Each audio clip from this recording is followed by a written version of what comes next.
박수 올리겠습니다.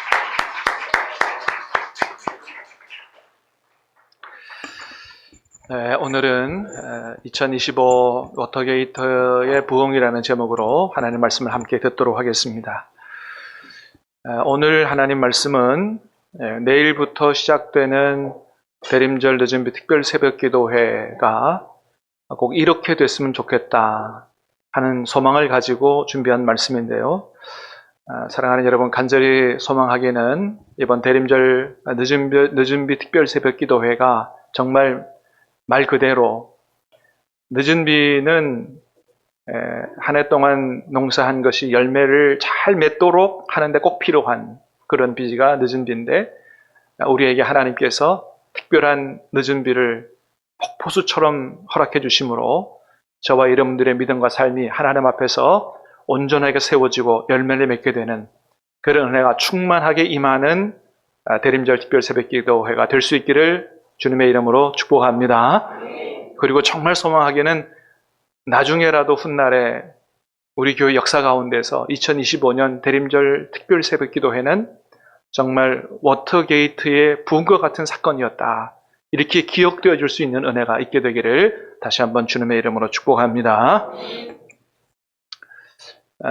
워터게이트 사건이라고 하는 그 사건이 있었는데, 미국에서 일어난 사건입니다. 굉장히 미국 역사에 유명한 사건인데, 1972년도 그때는 미국 대선 대통령 선거가 한창 진행 중에 있었습니다. 그때 미국 경찰이 미국 워싱턴 DC에 있는 워터게이트 사무소가 있는 건물에 들어가 있는 민주당 사무실에 몇 사람이 침입을 했어요. 경찰이 그 사람들을 붙잡은 겁니다. 근데 그 사람들이 어떤 사람들이었냐 하면, 그 당시 대통령 재선을 노리는 닉슨 대통령과 관련이 있는 사람이었습니다. 그 사람들을 잡아서 상대 당의 사무실에 도청장치 설치하려다 실패해서 붙잡혔는데, 닉슨이 자신과 관계 있는 사람들임에도 불구하고 나는 모른다고 발뺌을 했습니다. 그래서 결국 닉슨 대통령이 재선에 성공을 했어요. 그런데 나중에 그 닉슨 대통령이 거짓말이 드러남으로 말미암아 한 1년 후에 닉슨 대통령이 대통령직에서 내려오는 사건이 발생을 했습니다. 이 사건을 가리켜서 일명 뭐라 그러냐면 워터게이트 사건이다, 그렇게 얘기합니다. 자, 그런데 이보다 훨씬 전인 2400년 전에 이스라엘에서도 워터게이트 사건이 발생을 했다는 거예요. 2400년 전에 이스라엘에서 워터게이트 사건이 발생을 했어요.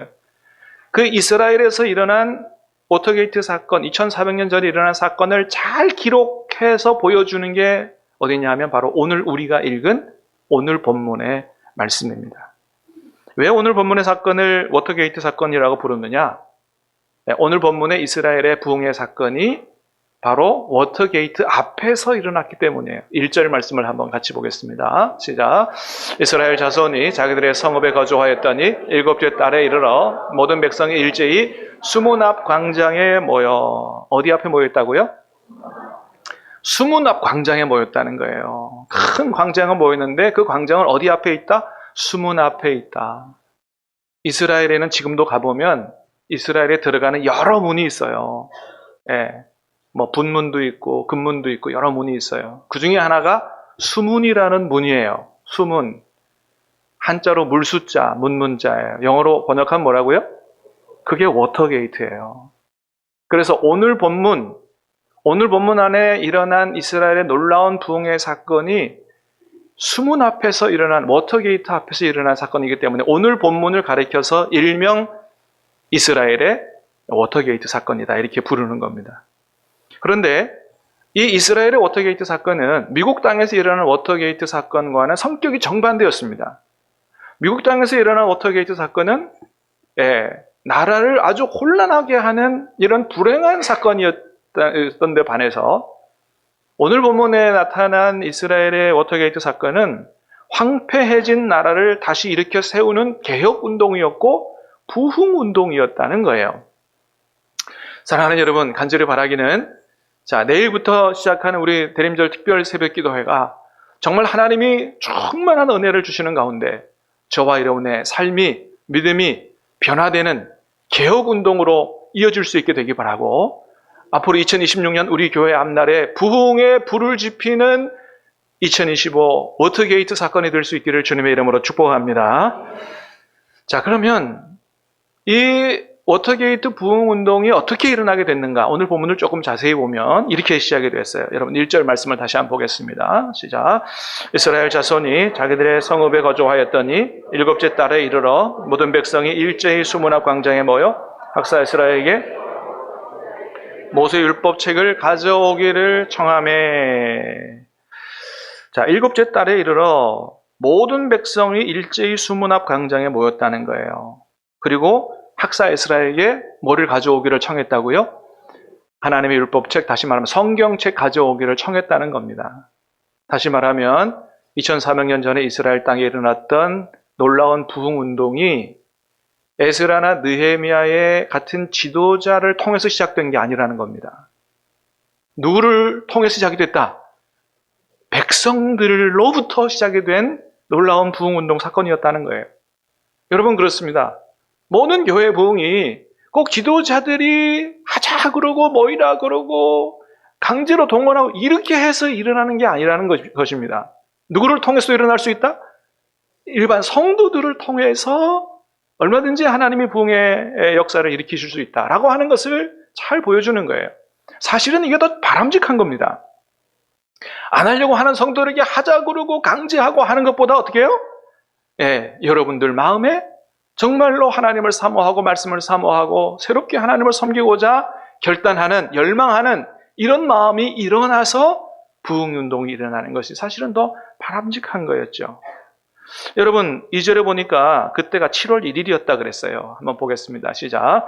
일곱째 달 초하루에 제사장 에스라가 율법책을 가지고 회중 앞 곧 남자나 여자나 알아들을 만한 모든 사람 앞에 이르러.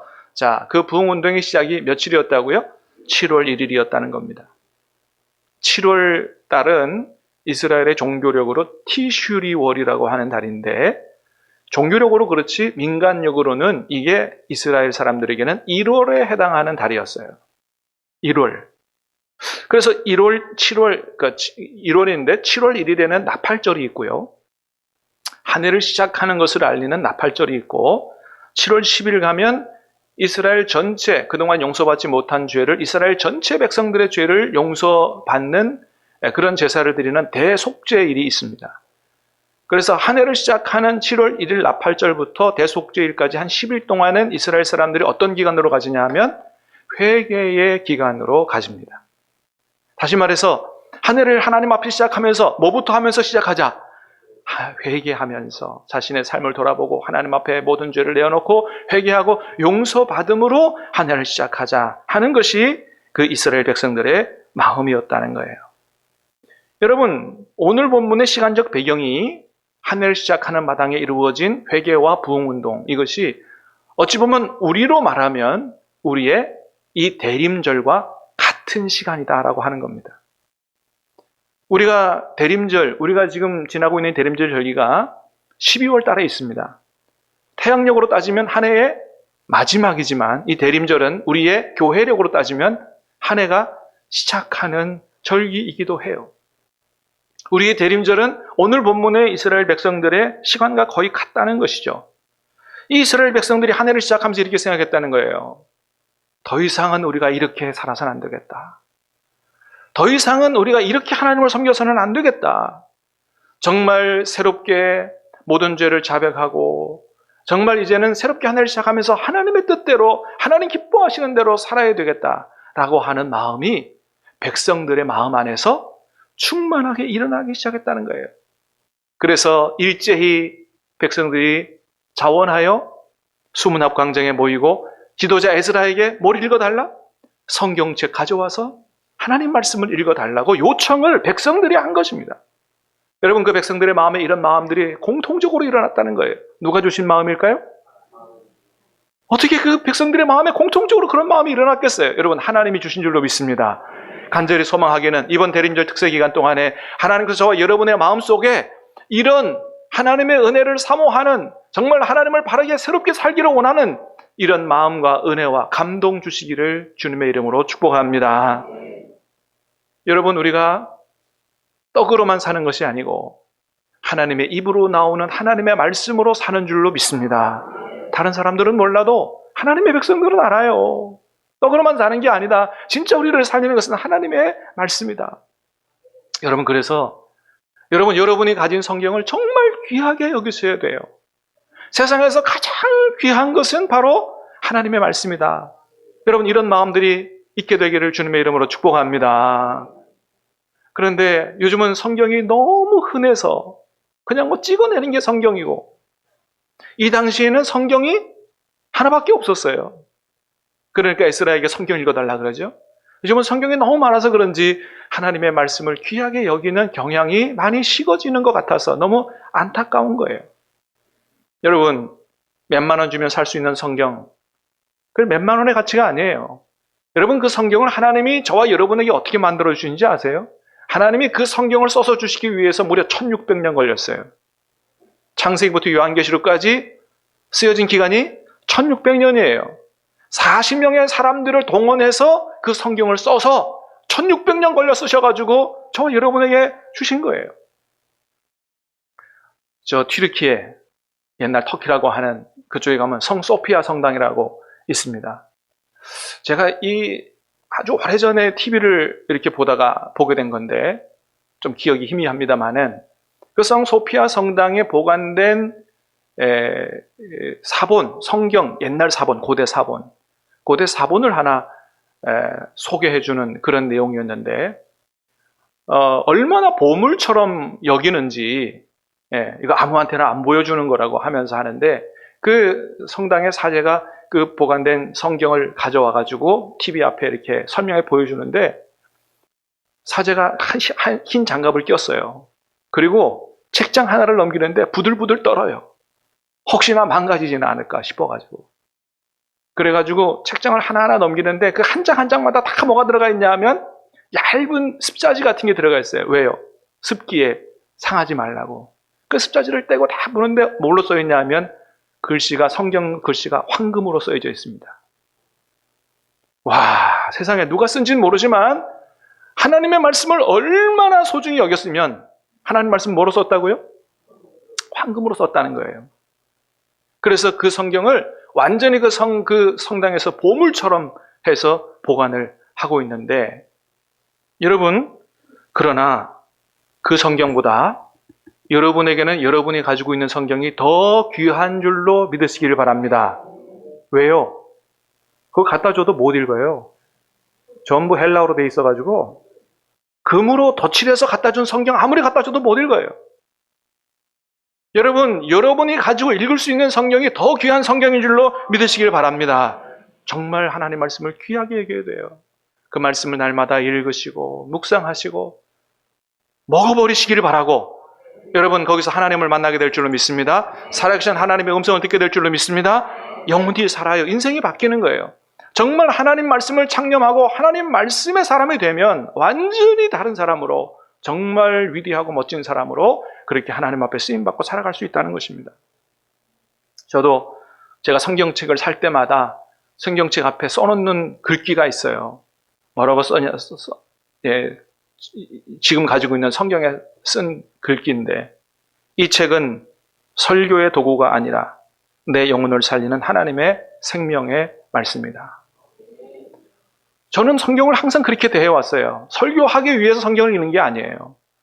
내 영혼이 살기 위해서 늘 하나님 말씀을 가까이 하고, 그렇게 대할 때 여러분, 하나님의 말씀을 읽고 묵상함으로 제가 받은 은혜와 복은 이루 말할 수가 없어요. 저도 20대 시절에 한참 방황한 때가 있었어요. 영혼이 완전히 죽었을 때가 있었어요.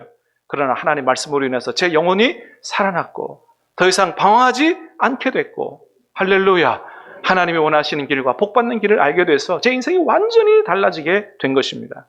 여러분, 하나님 말씀을 가까이 함으로, 하나님 말씀을 사모함으로 여러분에게 그런 생명의 복이 임하게 되기를 주님의 이름으로 축복합니다. 이렇게 이스라엘 백성들이 하나님 말씀을 사모하고 새롭게 살기를 결단하는 마음을 가지고 에스라에게 성경을 읽어달라고 요청을 했어요. 2400년 전에 워터게이트 부흥 사건이 그렇게 시작이 된 것입니다. 자, 이렇게 부흥 운동이 성도들로부터 시작이 되다 보니 이 부흥에 참여하는 것이 수동적인 게 아니고 참여하십시오 하는 게 아니고 능동적이고 자발적으로 참여하게 됐다는 겁니다. 3절 말씀 시작. 수문 앞 광장에서 새벽부터 정오까지 남자나 여자나 알아들을 만한 모든 사람 앞에서 읽음에 뭇 백성이 그 율법책을 자, 수문 앞 광장에서 말씀을 읽기 시작했어요. 듣기 시작했습니다. 언제부터 언제까지요? 새벽부터 정오까지 몇 시간 말씀을 들었습니까? 새벽부터 6시라고 보면 정오 12시까지 6시간 말씀 들은 거예요. 6시간. 6시간 말씀 듣는데 하나도 이탈이 없어요. 왜요? 사모하니까. 참 우리 교회에서는 감사한 것 중에 하나가 뭐냐 하면 설교 시간에 막 딴짓하고 몸 비틀고 하는 분이 안 계시다는 거예요. 어떻게 이렇게 말씀을 사모하는지. 그런데 막 조금만 그냥 시간만 넘어가면 막 그냥 얼굴이 그냥 인상을 쓰고 막 그런 분들도 있다는 얘기를 내가 다른 교회에서 들어요. 이 사람들은 6시간 말씀을 들어도 원망불평이 없었어요. 집에 가는 사람 없었다는 거예요. 자, 5절에 보니까 말씀 듣는 자세부터가 달라요. 5절입니다. 시작. 에스라가 모든 백성 위에서 그들의 목전에 책을 펴니 책을 펼 때 모든 백성이 일어서니라. 하나님의 말씀을 읽으려고 책을 펴니까 어떻게 했다고요? 일어섰다는 거예요. 일어섰다. 7절에 보니까 6시간 동안 말씀을 어떻게 들었다? 일어서서 들었다고 되어 있습니다. 어떻게 하나님 말씀을 앉아서 듣냐는 거예요. 마음의 자세가 다른 겁니다. 6절에 보겠습니다. 시작. 에스라가 위대하신 하나님 여호와를 송축하며 모든 백성의 손을 들고 아멘 아멘 하고 응답하고 몸을 굽혀 얼굴을 땅에 대고 여호와께 경배하니라. 아멘. 찬송하는 자세가 다르고요. 예배하는 자세가 달랐다는 거예요. 하나님 정말로 우리 예배를 기쁘게 받으시도록 땅에 엎드려 경배했다는 겁니다. 다시 말하면 지금 이스라엘 백성들의 마음이 무슨 밭과 같더라? 옥토밭과 같이 돼 있더라는 겁니다. 사랑하는 여러분, 하나님 말씀이 떨어지면 아멘하고 받아지고 믿어지고 여러분 옥토밭과 같이 되어 30배, 60배, 100배 열매를 맺는 밭들이 다 되시기를 주님의 이름으로 축복합니다. 똑같은 말씀이 선포돼도 사람들의 마음밭에 따라서 열매 맺는 게 다르다고 예수님 말씀하셨어요. 어떤 사람의 마음은 길가밭이라 그랬어요. 딱딱해서 떨어져도 들어가지가 않아요. 속된 말로 씨도 안 먹히는 사람이 있다는 거예요. 두 번째는 돌짝밭이에요. 첫 말씀을 받을 때는 기쁨으로 받아요. 아멘으로 받아요. 그러나 뿌리가 깊이 내리지 못하기 때문에 어려움 만나면 넘어지는 열매 맺지 못하는 밭이 있다. 어떤 사람은 가시덤불 밭이에요. 세상의 염려, 재리의 유혹 이런 것 때문에 또 하나님 말씀대로 살지 못하고 열매 맺지 못하는 밭이 있다. 그러나 어떤 밭에 떨어지면 30배, 60배, 100배 열매를 맺어요? 옥토밭에 떨어지면 착한 마음으로 말씀을 듣고 지켜서 꽉 붙들고 기도하며 순종하는 사람은 30배, 60배, 100배 말씀 한마디 그 사람의 삶을 완전히 바꾸는 이런 놀라운 축복의 역사가 나타나게 된다고 말씀하십니다. 이런 마음으로, 이런 옥토밭과 같은 마음으로 말씀을 들으니까 하나님이 그들에게 세 가지 은혜와 복을 주세요. 첫 번째는 깨닫는 은혜예요. 자, 7절, 8절입니다. 시작. 예수아와 바니와 세레바와 야민과 악굽과 사부대와 호데아와 마세아와 그리다와 아샤라와 요사밧과 하난과 블라야와 레위 사람들은 백성이 제자리에 서 있는 동안 그들에게 율법의 말씀을 깨닫게 했는데 하나님의 율법책을 낭독하고 그 뜻을 해석하여 백성에게 낭독한 것을 다 깨닫게 하니 옆에서 말씀을 깨닫는 사람들이 막 도와줘요. 말씀을 깨닫게 됐다는 겁니다. 여러분, 깨닫는 은혜가 있게 되기를 주님의 이름으로 축복합니다. 우리 안에서는 누가 그 역사를 도와주세요? 성령께서, 이 사람들보다도 비교할 수 없는 성령께서 여러분 말씀을 들을 때 깨닫는 은혜를 허락해 주신다는 거예요. 여러분 깨닫게 되기를 축복합니다. 깨닫게 될 때 비로소 변화의 축복이 시작되는 거예요. 두 번째는 지성적으로 깨닫는 은혜에서 머무르지 않았어요. 감성적으로 마음이 새롭게 되는 은혜를 허락해 주시더라. 9절입니다. 시작. 백성이 율법의 말씀을 듣고 다 우는지라. 말씀을 듣고 다 울었다는 거예요. 왜 울었을까요? 하나님의 말씀을 깨닫고 나니 자신들의 삶이 보인 거예요. 우리가 하나님 말씀대로 너무너무 못 살았단 말이죠. 하나님 앞에 너무너무 죄송하더라. 양심이 찔리고 마음이 아프고 회개의 눈물을 흘리지 않을 수가 없게 됐다는 것이죠. 여러분 절대로 이런 사람 되지 마시길 바랍니다. 말씀을 들어서 알고는 있으나 메마른 지식으로 남지 마시기를 바랍니다. 하나님 말씀을 메마른 지식으로 가지고 있으면 다 이것이 다른 사람을 비판하는 도구로 그렇게 사용된다는 거예요. 나를 살리는 말씀이 안 된다는 거예요. 여러분, 여러분의 마음에 하나님의 은혜가 임하기를 주님의 이름으로 축복합니다. 요즘 유튜브에 자주 나오는 박요한 목사님이라는 분이 계세요. 다른 교단 목사님인데 그분의 쓴 책 중에 기도의 힘이라는 책이 있어서 제가 사서 요즘 읽고 있는데 거기 이런 내용이 있어요. 이분이 모태신앙이고 아주 어렸을 때부터 열심히 특심해서 중학교 1학년 때부터 어른 예배를 함께 드렸다고 그래요. 그러니까 얼마나 열심히 했으면 중학생 때부터 어른 예배를 같이 드리고 했겠어요. 모든 예배 집회를 다 참여하고 그러니까 교회에 대해서는 환히 다 아는 거예요. 그렇게 열심히 있고 모든 교회의 상황을 알고 이러면 정말 좀 성숙한 신앙인이 되어야 되는데 자신의 고백입니다. 자기가 성숙한 신앙인이 아니라 완벽한 종교인이 되었다는 거예요. 그러다 보니까 교회를 향해서 열심을 내면 낼수록 자꾸 비판의식만 높아졌다는 겁니다.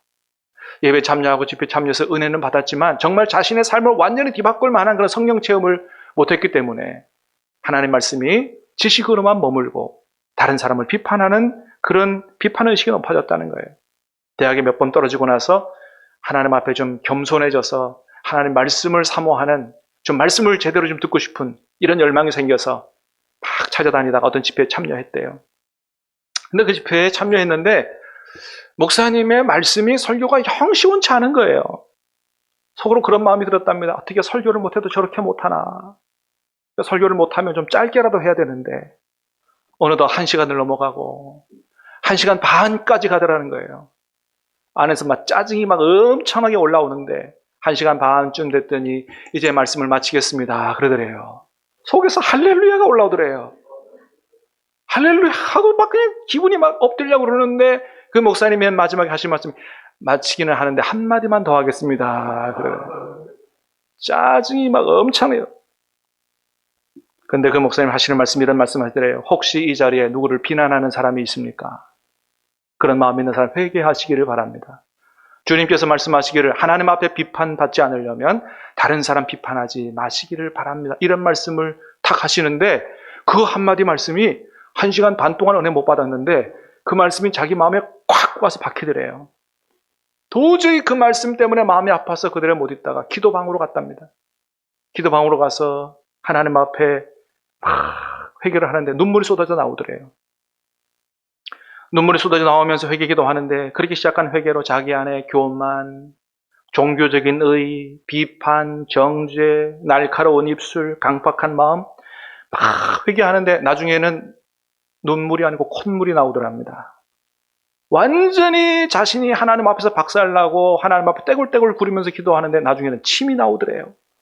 그리고 이분이 하는 말이 적당히 회개하면 눈물 나오고 진짜 회개하면 콧물 나오고 완전히 박살나면 침 나온다. 네, 그런 얘기를 하더라고요. 여러분 하나님의 말씀은 살아있고 운동력이 있는 줄로 믿습니다. 히브리서 4장입니다. 시작. 하나님의 말씀은 살아있고 활력이 있어 좌우에 날선 어떤 검보다도 예리하여 혼과 영과 및 관절과 골수를 찔러 쪼개기까지 하며 또 마음의 생각과 뜻을 판단하나니 지으신 것이 하나도 그 앞에 나타나지 않음이 없고 우리의 결산을 받으실 이의 눈앞에 만물이 벗은 것 같이 드러나느니라. 하나님 말씀은 살아있고 운동력이 있다는 거예요. 여러분 하나님 말씀을 붙잡는 사람은 나중에 하나님 말씀이 그 사람을 붙잡게 되는 줄로 믿습니다. 어느 누구도 보지 못하는 그 깊은 곳까지 찔러 쪼개고 들어와 우리의 잘못된 생각과 마음까지도 아무도 모르는 죄까지도 들춰내고 수술하여 우리를 새롭게 하는 것이 바로 하나님의 말씀이다. 여러분 이 말씀의 은혜와 능력의 축복이 이번 특세 가운데 나타날 수 있기를 주님의 이름으로 축복합니다. 그럴 때 저와 여러분이 진정으로 회개하고 진정으로 새로워질 수 있다는 거예요. 그래서 세 번째는 또 어떤 은혜를 주셨어요. 순종하는 은혜를 주셨어요. 14절입니다. 시작. 율법에 기록된 말을 본즉 여호와께서 모세를 통하여 명령하시기를 이스라엘 자손 일곱째 달 절기에 초막에 걸 말씀을 듣다 보니 초막절의 이야기가 나와요. 초막절을 지켜야 된다는 걸 깨닫게 됐어요. 어떻게 해요? 곧바로 순종했다는 거예요. 16절, 17절 시작. 백성이 이에 나가서 나뭇가지를 가져다가 혹은 지붕 위에 혹은 뜰 안에 혹은 하나님의 전뜰에 혹은 숨은 광장에 혹은 에브라임 문 광장에 초막을 짓되 사로잡혔다가 돌아온 회중이 다 초막을 짓고 그 안에서 거하니 눈의 아들 여호수아 때로부터 그날까지 이스라엘 자손이 이같이 행한 일이 없었으므로 기뻐하며 아멘. 그렇게 깨닫게 되고 눈물로 회개하게 되고 말씀을 깨달아 순종하게 이제야 비로소 진짜 하나님 말씀에 순종하게 됐다라고 하는 것들을 보여줍니다. 여러분 어때요? 하나님 말씀에 순종하고 사세요? 순종이 잘 되든가요? 잘 안 됩니다. 여러분 정말 하나님의 뜻대로 순종하여 사는 은혜가 임하게 되기를 주님의 이름으로 축복합니다. 주님께서 말씀으로 우리 안에 역사하시고 회개하고 새로워질 때만이 가능한 거예요. 이렇게 시작된 순종이 9장 10장에 보니까 이스라엘 지도자들로부터 백성들 전체가 정말 이제부터는 하나님 앞에서 새롭게 살기를 결단하고 글로 써서 하나님 앞에 약속하고 맹세하고 도장까지 찍는 이런 역사가 나타났다는 겁니다. 느헤미야 9장 38절입니다. 시작.